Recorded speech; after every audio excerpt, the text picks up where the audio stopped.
자, 여러분 안녕하세요. 오늘은 교과서 156쪽 수업을 해보도록 하겠습니다. 156쪽 대출 업무, 지난 시간에 예금 업무에 대해서 배웠고요. 이번엔 은행이 다른 사람에게 돈을 빌려주는 대출 업무에 대해서 배우도록 하겠습니다. 자, 교과서 밑에서 셋째 줄 빨간 밑줄 치고 시작할까요? 고객예금, 차입 등으로 조달된 자금을, 요거 예금이죠, 예금. 요 예금을 개인이나 기업의 신용 또는 담보를 통해 이자를 받고 자금을 빌려주는 업무를 대출 업무라고 합니다. 자, 우리 예금 업무를 다른 말로 뭐라 했지요?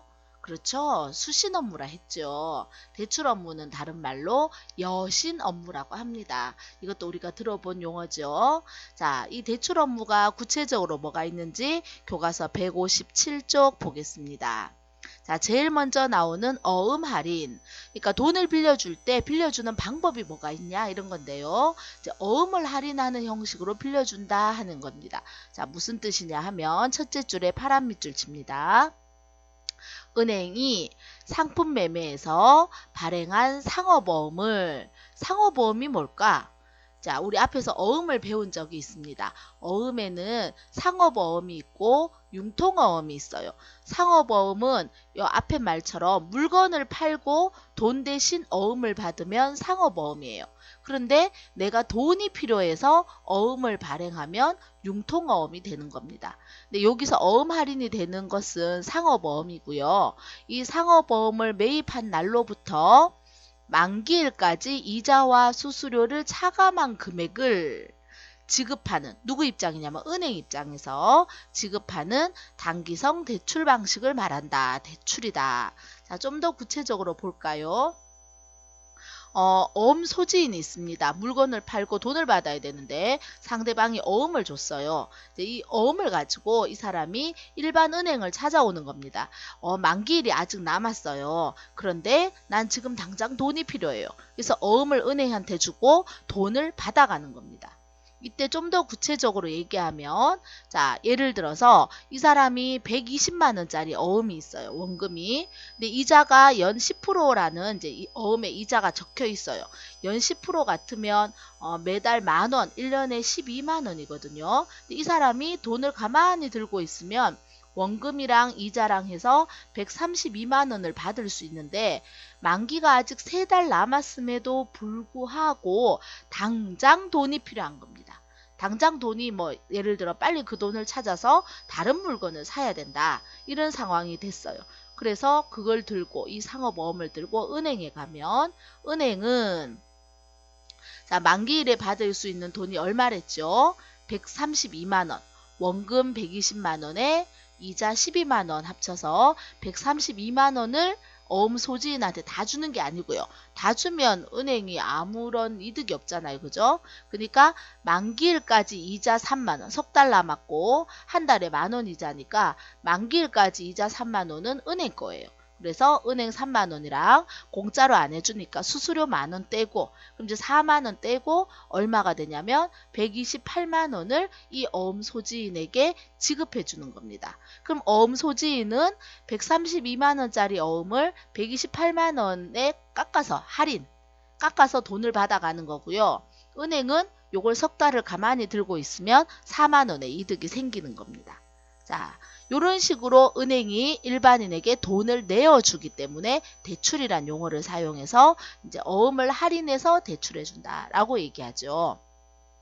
자, 교과서의 셋째 줄에 보면 한 줄이 더 나옵니다.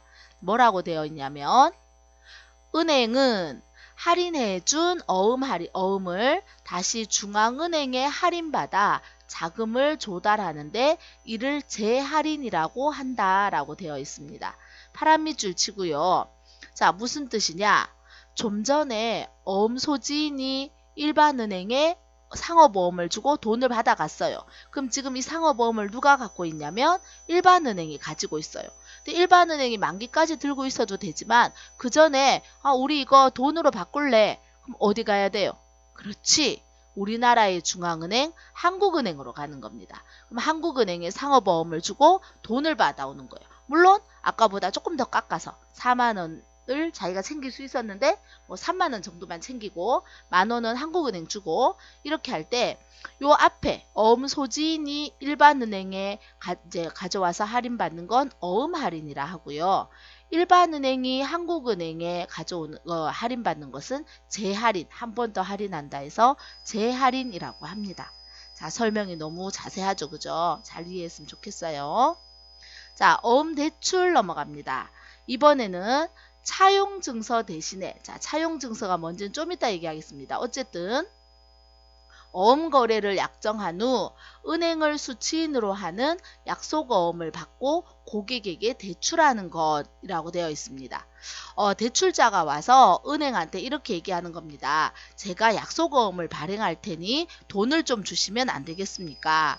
그럼 이 약속어음은 앞에서 배운 것처럼 상어보험이 아니라 융통어음이 되는 겁니다. 돈 받으려고 발행하는 어음. 이 약속어음에는 뭐라고 적혀 있냐면 돈 받는 사람은 은행이라고 되어 있고요. 수취인은 은행이라고 되어 있고 돈 주는 사람은 지급인이라고 되어 있는 겁니다. 그러면 이 은행은 어음을 받고 돈을 빌려주는 대신에 만기일이 되면 이 사람으로부터 돈을 돌려받는 겁니다. 그냥 뭐 대출하면 되지. 이거 괜찮아요. 일반은행 같은 경우는 이 약속어음을 또 다른 사람에게 팔아도 되기 때문에 이런 방법을 쓰는 겁니다. 이건 주로 단기 대출할 때 사용하는 방법이고요. 그래서 어음 기한은 보통 3개월 이내가 되는 경우가 많습니다. 자, 그 밑에 증서 대출은요. 이제 증서가 나오는데 이 증서가 뭐냐면 오른쪽에 보면 차용 증서라는 게 있습니다. 이 차용 증서를 말하는 거고 남의 돈이나 물건을 빌린 것을 증명하는 문서입니다. 내가 친구한테 돈 1,000원 빌리고 내 1,000원 빌렸다는 걸 써줄게 하면 그 종이가 차용 증서가 되는 겁니다. 그래서 은행이 차입자로부터 어음은 안 받고 대신 증거 서류로 차용 증서를 받고 대출해 주는 것을 증서 대출이라 하고요. 아까 전에 그림처럼 대출자가 은행한테 약속어음 주는 자리에 차용 증서가 왔어요. 그리고 일반은행은 돈을 주는 겁니다. 아까 약속어음으로 대출하는 어음 대출이 단기 대출이었다면 이건 장기 대출이고요.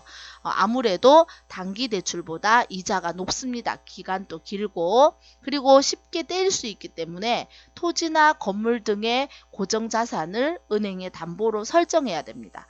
다시 말해서 토지나 건물이 없으면 증서대출을 못한다라고 생각하면 돼요. 그럼 뭐 하면 돼요?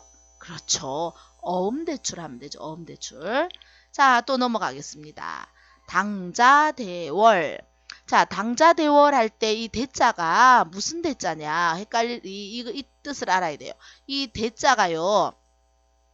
빌려주다라는 뜻이에요. 빌려주다. 그럼 이제 누구 입장이냐면 은행 입장이에요.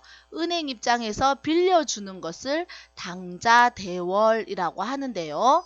자, 당자예금 거래자가 은행과 맺은 당자대월 계약을 통해 당자예금의 잔액 이상으로 초과하여 발행한 수표 또는 어음의 대금을 은행이 지급함으로써 이루어지는 대출 이렇게 되어 있습니다. 자, 좀 어렵죠? 쉽게 얘기하면 이제 그림으로 그리면 이렇습니다. 아, 저거 좀 지워야겠네요. 지우개. 그렇죠. 지우개. 이제 보이죠? 자, 당자예금 거래자가 있어요. 은행하고 사전에 당자대월 계약을 맺습니다. 우리 주로 앞에서 배웠듯이 기업이에요. 100만 원 계약을 맺었어요. 그런데 이 사람이 수표를 발행하면서 혹은 어음을 발행하면서 그 금액에다가 150만 원이라고 적은 거예요. 그럼 보통 어떻게 돼야 돼요?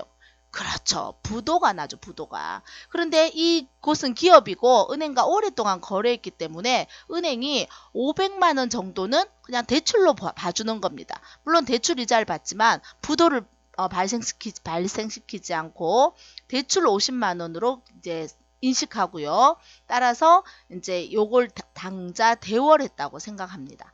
그래서 예금자 측에는 당자 차월이 된다고 되어 있는데 무슨 말이냐면 은행은 빌려주니까 당자 대월, 당자예금 거래자는 빌리니까 당자 차월, 이 차자는 빌릴 차자고요. 우리 회계 시간에 개정 과목으로 배운 일이 있을 겁니다. 당자 차월이 됩니다. 자, 어쨌든 당자 대월은 은행 입장에서 보면 언제 이 사람이 50만 원, 100만 원 더 대출할지 모르기 때문에 항상 일정액의 자금을 보유하고 있어야 하므로 다른 일반 대출보다 훨씬 높은 이자율을 적용하게 됩니다. 자, 힘내세요. 마지막 콜론. 콜론 어디서 많이 들어봤죠? 자, 콜론은 금융기관 상호 간의 일시적 자금 부족을 조절하기 위해 단기 대출하는 방식입니다. 이때 론자는 빌려주다 라는 뜻이고요. 대출자 입장에서는 콜론, 차입자 입장에서는 콜머니라고 부른답니다. 자, 우리 앞에서 콜금리라는 걸 배운 적 있어요. 은행끼리 갑자기 돈이 급할 때 하루나 이틀 정도 돈을 빌려 쓰는 거예요.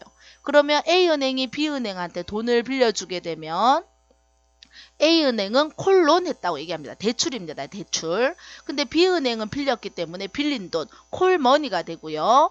이 중간에 적용되는 금리가 콜금리가 되는 겁니다.